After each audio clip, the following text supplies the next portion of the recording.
Good to see you again, DFR family. This is the next installment of our COVID-19 series. This segment will cover proper decontamination of our ambulances and equipment, as well as the proper way to take off your N95 mask and store it.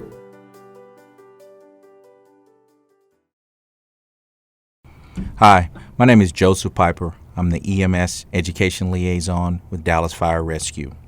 I'm here to talk to you about the daily decontamination procedures during this COVID-19 pandemic. These procedures will be repeated after any confirmed or suspected COVID-19 encounter and or transport. This is very important at this time to remember that you decontaminate the rescue before you begin morning inventory and restocking. First, you want to open all the doors of the rescue in the front and the back. This will give the rescue time to breathe and air out. Next, you want to go to the supply closet to assemble all of the supplies that you'll need for decontamination.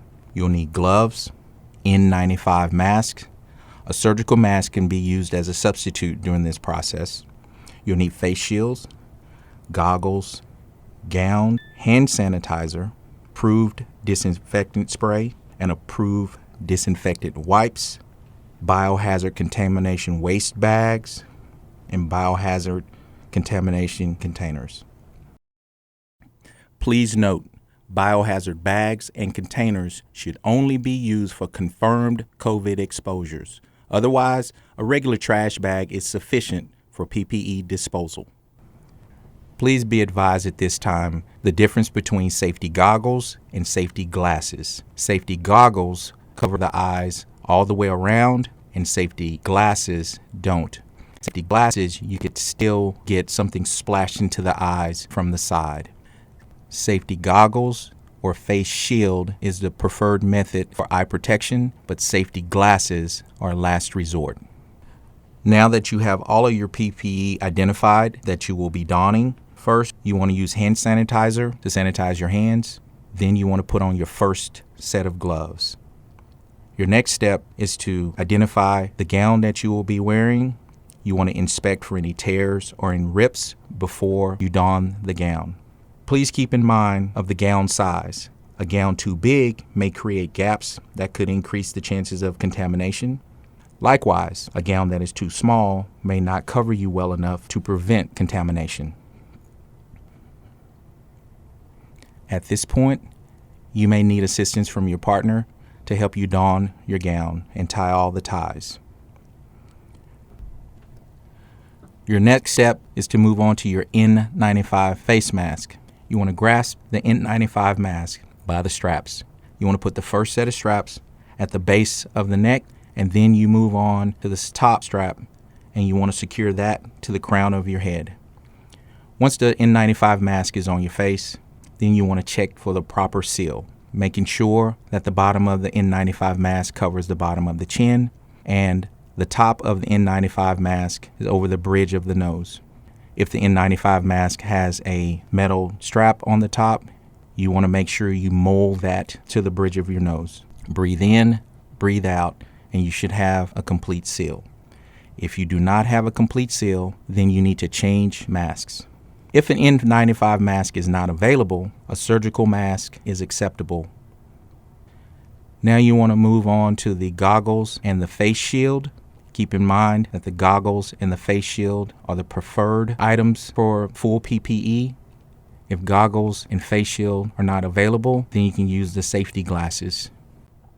Once your face shield and goggles are donned, now you move on to your second set of gloves. When donning the second set of gloves, be sure to extend the gloves beyond the cuff of the gown to minimize contamination at the wrists. Now that you are fully donned in your PPE, you can begin decontamination procedures on the rescue. At this point, you want to assist your partner donning his or her PPE using the same procedures as previously noted. Once both members are fully donned in their PPE, now you can begin decontamination of the rescue. First, you want to remove any of the loose items in the rescue. Those items include the stretcher, the defibrillator, the laptop, red bag, trash can, O2 bag, and SCBAs. Now you want to move on to disinfecting the back of the rescue. You want to start with an approved disinfectant spray like Spirit 2 or Zep spray. You want to spray all the hard surfaces, the cabinets, the walls, the bench seat, captain's seat, ceiling, and floors, and you want to follow that up by wiping all the surfaces down with an approved disinfectant wipe. Remember that before wiping down the rescue, that you allow the Spirit 2 spray to sit for a minimum of 3 minutes for bloodborne pathogens or 10 minutes for viral exposures. While one member is disinfecting the patient compartment of the rescue, the other member will be disinfecting the exterior of the rescue and the cabin portion of the rescue, which includes the dashboard, the steering wheel, the seats, making sure that that area is decontaminated. Please keep in mind, once the patient compartment and the cab has been sprayed and wiped down, let it air dry for a minimum of 10 minutes to complete the decontamination process. Now let's move to the stretcher. You want to remove any loose items on the stretcher, including the stretcher sheet. You want to spray the stretcher down, including the mattress, the grab handles, and don't forget the straps. And follow it up with wiping it down with disinfectant wipes. Please keep in mind the stretcher needs to air dry for a minimum of 10 minutes. Moving on to the reusable items. The life pack, thermometers, glucometers, blood pressure cuffs, red bag, and the laptop. Spray all of these items with a disinfectant spray like Lysol. Do not spray these items with the Spirit 2 Zep 2 spray because it may render these items unusable. Once these items are sprayed with Lysol, let them air dry for 10 minutes as well. Now it's time to doff the gown. You want to do so in a gentle motion by grabbing the shoulders or untying the tie if it's in the front, pulling on the shoulders down away from the body into the trash can. As the gown is coming down your arms, you want to grab the inside of the gloves at the wrists, peeling the first set of gloves off, down away from the body into the trash. Once the gown and the second set of gloves have been removed, you're left with your first set of gloves on, your face shield or goggles, and your N95 mask. At this point, you want to use the hand sanitizer to decontaminate your first set of gloves before removing your face shield or goggles. Once the hand sanitizer is dry on your first set of gloves, you want to remove your face shield or your goggles and place them to the side for decontamination. Then you want to remove your N95 mask, again placing that to the side in a paper bag for the next use. Keep in mind, if it is not soiled, you can use this up to the recommended number of uses, up to 5. So I want to talk about how to maintain your N95. So certainly, if you've encountered a high-risk patient that's coughing, you should consider your N95 to likely be seriously contaminated and you should discard it. But absent that, there's ways to protect your N95 so you can use it again if it hasn't been visibly soiled or you didn't take care of a high-risk patient. So one of the ways you can do that is once you've applied the N95, and I want you to imagine that I'm using gloves and a gown, is to take a simple surgical mask and add this as a barrier to protect the N95. And then when you're done with the patient, all right, and you're doffing, then you can remove carefully the surgical mask, discard it, and your N95 is clean. Either way, whenever you are removing an N95, you want to grasp the straps from the back, carefully remove it, not touching the front of the mask, and then you can place it in a brown paper bag with your name on it and have that in a safe place where you can get to it when you need your N95 later in the shift. Those are good ways to protect your N95. After removing the N95 mask, you want to use hand sanitizer a second time on your first set of gloves, and then you want to remove those gloves and place them in the trash can. After removing your first set of gloves, You want to hand sanitize, allowing the hands to completely dry, and then don a third set of gloves. This will allow you to properly dispose of all of your PPE.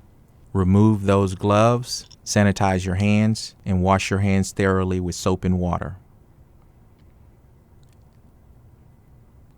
After washing your hands with soap and water, don a new pair of gloves. You can load everything back into the rescue and continue your inventory and restocking of the rescue as usual. Remember, this process will be repeated after every confirmed or suspected COVID patient. If you have any questions concerning this procedure, please contact your EMS supervisor for any clarifications. Remember, be safe, be smart, and be careful. This has been Joseph Piper, EMS Education Liaison. I know during this time, it's hard to be calm. There's a lot of information out there. Some of it's not true. So I ask for your patience and looking on the internet and seeing different things. We're working to make sure you have the latest and greatest information about this virus and how to defeat it. So I'm asking each one of you to be cautious in buying things and bringing them to the station. We ask that each and every one of you be prepared for the changes that are coming. The CDC is now saying that face masks are beneficial. We too at DFR are making another change, and that involves you and me. That change is to wear face masks while we're at work, in the stations, at every DFR location. This seems to be more beneficial now as information is coming more readily available. We ask that each member be prepared to wear a surgical mask or a cloth mask while at work in any DFR work location. Face masks are going to be the common of the day. We ask that each and every one of you have your masks on to keep the others from possibly getting the virus. This is a tough time for everyone, and I know these changes are coming faster by the day. So I ask you to stay tuned to the changes. Most of all, stay dynamic in the movement of what we do with this virus. Your safety is the most important thing for us. And as we receive the changes, we're going to make sure that we get those changes to you. And as always, stay safe, and I'll see you soon.